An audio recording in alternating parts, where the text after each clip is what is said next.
ang panalangin sa Allah subhanahu wa ta'ala.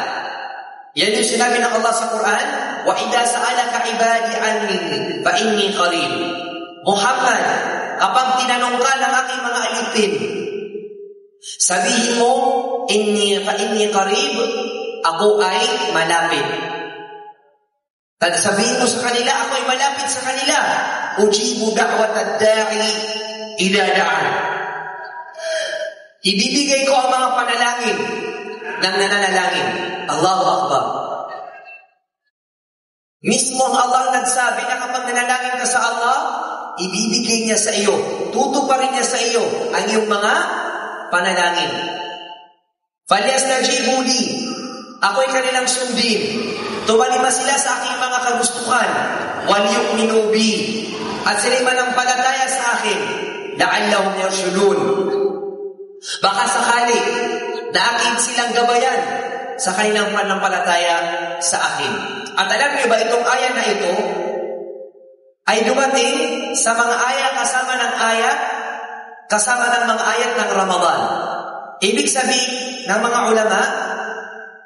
sabihin na sinasabi ng mga ulama ay isa sa pinakamalaking pwedeng gawin ng nag-aayon sa Ramadan ay ang paramihin niya ang kanyang panalangin sa Allah subhanahu wa ta'ala. At kapag ikaw'y nananalangin, sinasamba mo ang Allah subhanahu wa ta'ala.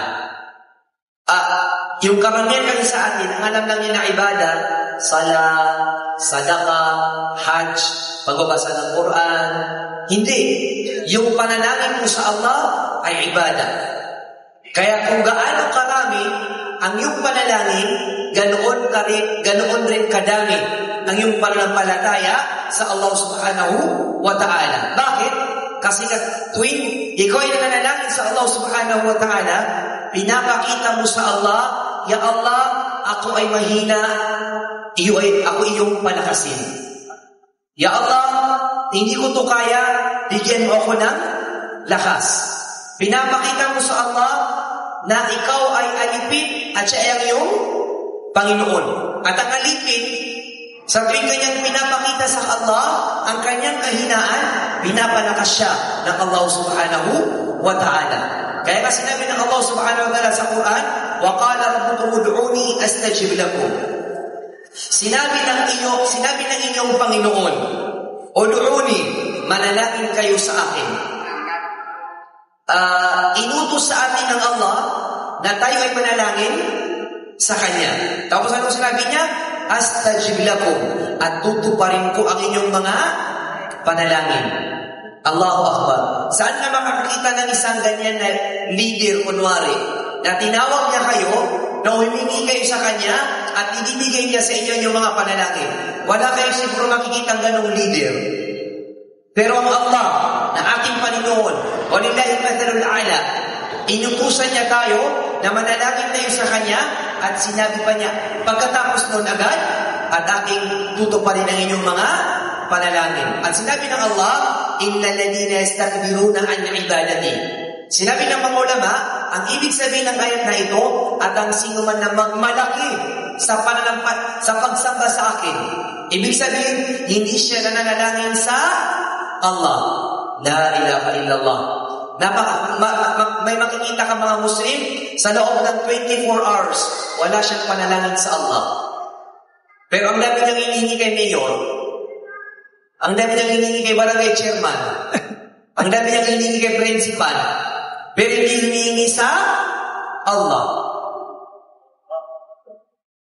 Hinihingi yung kanyang mga kailangan sa Allah, hinihingi niya kay Chairman, wala na kaming bigas. Mayor, yung anak ko, magka-college, yung anak kong budget. Ba't hindi ka magsala at manalangin ka sa Allah? Allahu Akbar. At alam niyo ba, yung style natin ng mga tao, kapag marami kang hinihingi sa isang tao, parang hindi ka niya nagugustuhan. Di ba? Yung mga nanay dito, kapag yung anak ko, lagi nilang humihingi, ome. Tumahimik ka, ganyan lang ako. Anong tingin mo sa akin? Bidi ko? Lan ba? Kinaubusan? Pero ang Allah, paramihin mo paramihin mo ang iyong panalangin sa Kanya, mas nagugustuhan niya yun. Allahu Akbar. Ganoon kayaman ang Allah subhanahu wa ta'ala, na kapag pinadami mo ang iyong panalangin sa Kanya, mas nagugustuhan ka ng Allah subhanahu wa ta'ala. At ang sino mang tao magmalaki at hindi yung hinihingi sa Allah, sinabi ng Allah, sayadkhuluna jahannama dakhirin. Katotohanan at tiyak sila ay makakapasok ng impyerno. Na'udhu billah. So ang taong nananalangin sa Allah, ibig sabihin, siya ay nagpapakumbaba sa Allah. Pinapakita niya na Allah, ako ay mahirap at ikaw ang mayaman. Ako yung mahina at ikaw yung malakas. At yung mga tao hindi nananalangin sa Allah, anong ibig sabihin na kanilang ginagawa? Hindi sila nananalangin sa Allah, ya Allah, hindi kita kailangan kasi hindi ako nananalangin sa iyo. A'udhu billah. Kaya paramihin mo ang iyong panalangin, lalo na sa pagdating ng buwan ng Ramadan. Pangatlo na pinakamainam at pinakamaiging gawin sa buwan ng Ramadan, ang kanyang mga asawa sa pag-i'tikaf. Ibig sabihin ng pag-i'tikaf ay hindi lang ginagawa ng mga lalaki tuwing Ramadan, ginagawa din ito ng mga babae. At higit pa doon, nung mamatay ang Propeta Muhammad sallallahu alaihi wasallam, ipinagpatuloy ng kanyang mga asawa ang pag-i'tikaf. Huwag niyong isipin na nung namatay ang Propeta Muhammad sallallahu alaihi wasallam, hininto o di kaya itinigil ng kanyang mga asawa ang pag-i'tikaf. Hindi. Jazakallahu khairan. Ipinagpatuloy ito ng kanyang mga asawa hanggang sa namatay ang Propeta Muhammad sallallahu alaihi wasallam. Subalit, ang babae kapag nag-i'tikaf, kailangan lumayo sa fitna. Baka kasi pag nag-i'tikaf yung babae, naka-perfume, naka-pulbo, every night, ibang color, parang rainbow. Ay, itong mga babae, hindi ko lang alam sa inyo. Pero sa amin doon, subhanallah. First night ng Tarawih, pink. Bukas, purple. Third night, yellow. Ano to? Fashion show? Tapos yung make-up niya, yung lipstick niya, pulang-pula. Kinagat ng, anong tawag dito? B. Tutubi. Kinagat ng tutubi, pulang-pula. Itong face niya parang sinuntok ni Pacquiao. Pulang-pula. Tapos yung mata niya napakaitim. Parang naka-black eye. Allahu Akbar. Yung totoo, sister, magsasala ka o magfifitna ka? La ilaha illallah. Tapos yung mga lalaki naman, nakatambay sa labas ng masjid.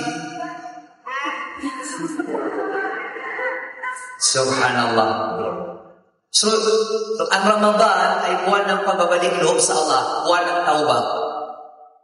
Hindi yung buwan ng kasalanan na naman. At Ramadan pa talaga, la ilaha illallah. At Tarawih pa talaga, at sa labas pa mismo ng masjid, la ilaha illallah. Sister, brother, kaya tayo pupunta sa masjid tuwing Tarawih upang males. O di kaya patawarin tayo ng Allah. Hindi naman para gumawa ng kasalanan. La ilaha illallah. Humingi ka ng kasalanan kahapon, tapos yung gabi, another new kasalanan. Anong klase pag-iisip yan? Subhanallah. So gawin natin ang i'tikaf ayon sa gustuhan ng Allah. At huwag pagbukas ng pinto ng fitna. Pang-apat, na pinakamagandang ginagawa sa buwan ng Ramadan ay ang pagbabasa ng Quran. Alam natin yan. Sinabi ng Allah, Shahr Ramadan alladhi unzila fihi al-Quran.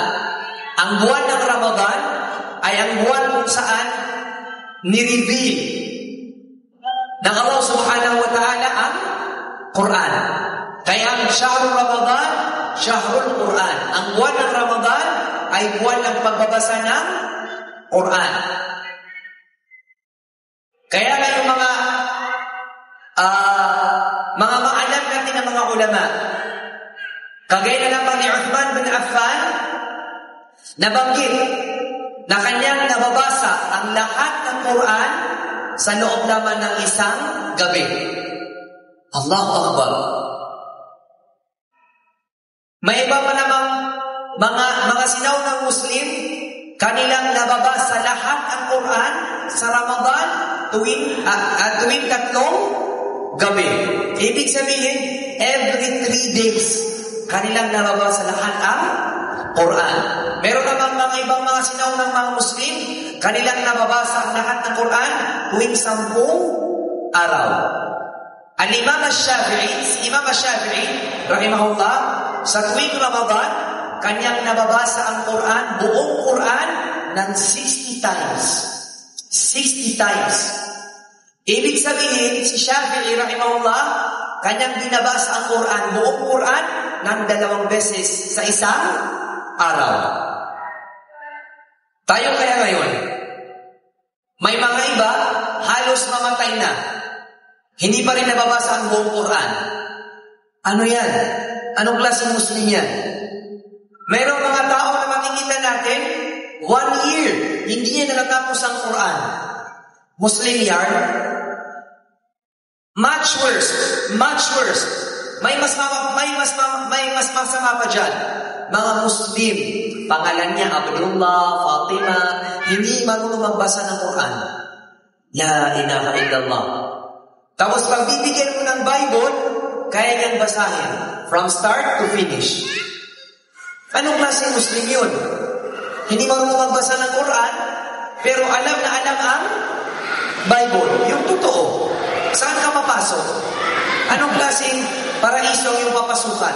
Na hindi ka marunong magbasa ng Quran. Anong pinabasa mo sa sala mo? In the name of the Lord. The most merciful. Ha? Tapos pag-amin, amen. La ilaha illallah. Narito na naman ang Ramadan upang katukin ang iyong mga puso at pagbalik loob ka sa Allah subhanahu wa ta'ala. Wallahi, sisters and brothers, wala tayong paraan, wala tayong excuse para sabihin na matanda na ako o di kayo wala kaming ustad sa lugar namin, walang ustad sa Alicia. Ngayon, napakadali na ng pag-aaral ng Islam. Nandyan lang sa iyong cellphone. Yung isa sa mga tita ko sa Marawi, alam niyo naman, di ba, dumaan kami sa siege. Way back 2017. Nawa hindi na mangyari na ulit. Napakasakit, napakahirap. Ang tita ko na yun, hindi siya marunong magbasa ng Quran. Kaya hindi siya nakapagmadrasa. Kasi student lang siya. Businesswoman siya. Yung pwesto niya ay sa mga nasunog sa Marawi. So sinabi niya, wala naman akong ginagawa. Nag-Facebook siya hanggang sa nadaanan niya yung program, online program ng pagbabasa ng Quran. Nag-enroll siya. Nag-start siya from level 1. Wala siyang alam. No read, no write. Zero knowledge sa pagbabasa ng Quran. Alam niyo anong level na siya ngayon? Level 4 at saka napakagaling niya na magbasa ng Quran. Totoo talaga. Pag gusto, maraming paraan. Pag ayaw, maraming dahilan. So ano pang iniso ng mga taga-Alicia? Ano, wala kayong net dito? Wala kayong net? Wala kayong internet? Kung wala kayong start, nandiyan yung Facebook. Gawin niyo yung Facebook, social media, sa ikinalulugod ng Allah. At alam niyo, ginawa ng tita ko na yun, Jazakallah khairan, nag-invite pa siya ng kanyang mga kaedad, mga mamshis, mga moms. Tapos mga sampuat ang kanyang mga nai-enroll. Lahat nagsimula sa level 1. So nakaya nila, ba't hindi mo? Kaya. Ang pagkakaiba lang, yung kagustuhan mong matuto. At yun talaga, pag ayaw mo, subhanallah. Sister, may free na program, online program sa pagbabasa. Free. Ay, may gagawin ako, maglalaba ako. Ipaglalaba kita. Para lang makasali ka. Ay, mas may pupuntahan pala ako. Oh, madaming reason. Ano na naman kaya ang idadahilan sa araw ng paghukom? Na lahat na lang ginawa mo. Pero hindi yung pag-aaral ng Islam. Subhanallah. Susunod na pinakamainam na gagawin sa buwan ng Ramadan para ito sa mga mayayaman. Baka naman, ano yun? Yung pagsasagawa ng umrah o di kayo pag-umrah sa buwan ng Ramadan. Sinabi ng Propeta Muhammad sallallahu alaihi wasallam, فَإِنَّ عُمْرَةً فِي رَمَضَانَ حُجَّةً أو حَجَّةً مُتَّفَقٌ عَلَيْهِ. Sinabi ng Propeta Muhammad SAW, katotohanan, ang pagsasagawa ng umrah sa buwan ng Ramadan ay katumbas ng Hajj. Allahu Akbar. Yung umrah, siguro itinatagal ng 2 oras lang. Pero ang katumbas niya ay para kang nag-Hajj. Sa isang pang riwaya ni Abu Dawud, rahimahullah, sinabi ng Propeta Muhammad SAW, Innal umrata ta'dilu hajjatan ma'i. Sinabi ng Propeta Muhammad SAW, ang pagsasagawa ng umrah sa buwan ng Ramadan ay para kang nag-Hajj kasama ang Propeta Muhammad SAW. Kaya ito ay kinauuna ng mga mayayaman. Kaya ikaw na may pera, sana all mayaman, kapag ikaw ay nag-uumrah tuwing Ramadan, para kang nag-Hajj, o di kaya ikasama mo ang Propeta Muhammad sallallahu alaihi wasallam. Kaya naman nakikinig ngayon si Abu Ihsan, si Sir Ibrahim, at saka si Madam Ihsan, si Ma'am Nurhati, baka naman mag-uumrah kayo. Kahit doon lang sa may bag nyo naman nakikash ako, insyaAllah. Adjustable naman ako. Kami ni Afia. Saan si Afia? Tulog na ba? Afia. Pang-anim na pinakamainam gawin sa buwan ng Ramadan, ang pag-iwan sa panlilibak. Alam niyo panlilibak? Ano sa tausog yun, Ustad Vadim?